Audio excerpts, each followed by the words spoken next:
Okay, bismillahirrahmanirrahim. Assalamualaikum warahmatullahi wabarakatuh dan selamat sejahtera. Hari itu, pada minggu ni, hari itu kita dah belajar berkenaan ubahan langsung. Kalau awak belajar ubahan langsung sebelum ni, kita kan ada dua nilai kan, X dengan Y kan, dan dia akan berubah ni kepada soalan. So, kalau sebelum ni untuk ubahan langsung, apabila Y bertambah, nilai X pun akan bertambah. Tapi untuk songsang dia terbalik. Kalau satu tu bertambah, satu lagi akan berkurang. Contoh, tengok pada contoh dia kata apa. Okay, semakin bertambah kelajuan sebuah kereta, semakin berkurang masa yang diambil oleh kereta tersebut untuk sampai ke destinasi yang dituju. Bermaksud, lagi cepat awak bawa kereta tu, contoh kalau awak bawa 40 km sejam, mungkin sampai dalam 2 jam ke destinasi. Tapi kalau awak bawa 120 km sejam, sampai ke destinasi mungkin kurang daripada sejam. Begitulah lumrahnya. Okey, kita tengok pada Jom Mahir 5. Okey. Jom Mahir 5 dia kata sini menyatakan perubahan yang berlaku kepada suatu kuantiti apabila suatu kuantiti yang lain berubah. Okey, tengok soalan ni. 3 orang tukang kebun memerlukan masa 2 jam untuk memotong rumput di sebuah padang sekolah. Nyatakan perubahan yang berlaku terhadap masa yang diambil. Okey, kalau kita belajar ubahan songsang ni, 3 orang tukang berkebun ambil masa 2 jam. Kalau dia bagi situasi yang baru, ni situasi baru kata apa? Bilangan tukang kebun bertambah. Kalau tukang kebun ni 3 orang 2 jam, kalau makin bertambah bermaksud ya betul, masa untuk memotong rumput tu akan makin kurang. So jawapan dia semakin cepat masa yang diambil untuk memotong rumput. Okey, seterusnya contoh yang kedua, situasi yang kedua. Kata apa situ? Bilangan tukang kebun berkurang. Kalau macam tadi, bilangan tukang kebun ni bertambah. Bila bertambah, masa yang diambil pun berkurang. Tapi kalau kat sini, tukang kebun tu berkurang, so makin sikit orang. Bila sikit orang, masa yang diambil lagi lama lah kan. So semakin lama masa yang diambil untuk memotong rumput. Okey, setakat ni faham yang ni? Okey, kalau faham, alhamdulillah. Kita akan teruskan kepada 1.2.2.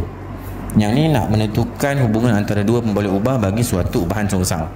Okey, kalau ikutkan sebelum ni, untuk ubahan langsung, step pertama dia daripada bentuk ayat kan. Ayat. Lepas tu yang kedua dalam bentuk simbol. Lepas tu yang ketiga dia dalam bentuk apa? Persamaan.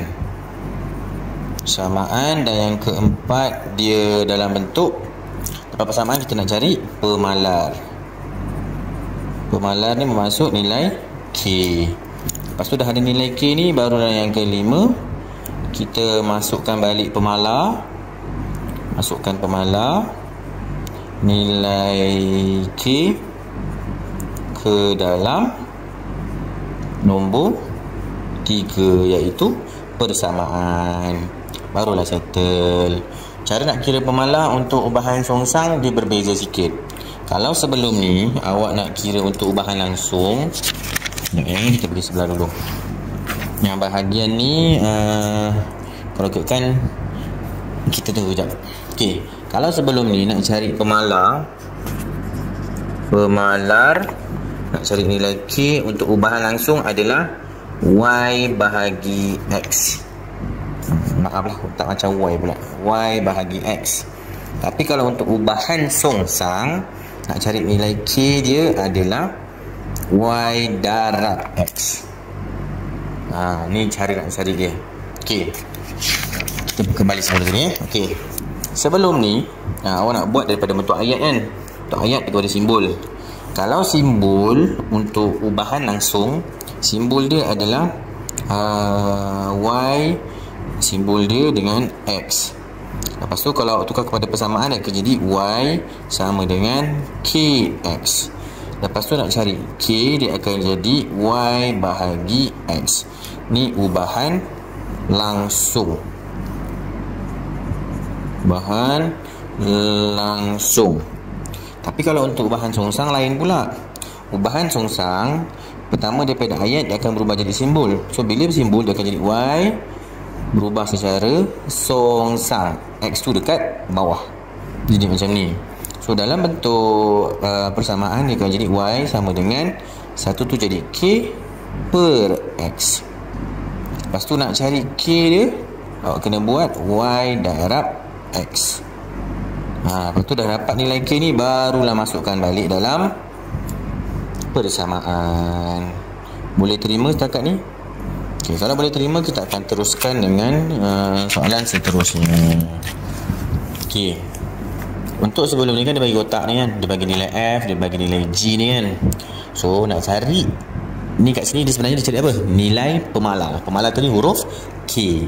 Nak cari huruf K dalam ubahan songsang, guna formula yang saya bagi tadi, iaitu K sama dengan Y darab X. So awak akan darabkan dua nilai ni, bermaksud dua nilai awak darab. So untuk soalan pertama ni, awak akan darab ni, darab ni, darab ni, darab ni, darab ni. Bila awak darab, nilai dia awak akan dapat macam ni, 2.001, 22, 1.998, 2.02. Tapi kalau ikutkan semua ni, kalau kita bundarkan, semua akan jadi nilai 2. So apabila nilai 2, bermaksud yang ni F dengan G ni, dia adalah berubah secara songsang apabila nilai K tu sama. Okey, untuk soalan B pun sama juga. Bila awak buat darab, tak samalah. Dia dapat 500, dapat 2000, dapat 4500, dapat 8000, betul dapat 12500. So bila nilai tak sama, awak letak kat situ F tak berubah secara songsang dengan G. C pun sama juga. Boleh faham? Okey, ini untuk Jomahir 6 yang pertama. So kita pergi dekat Jomahir 6 yang kedua pula. Okey, Jomahir 6 yang kedua ni kata apa? Cari nilai K bagi setiap persamaan yang berikut. K tu apa?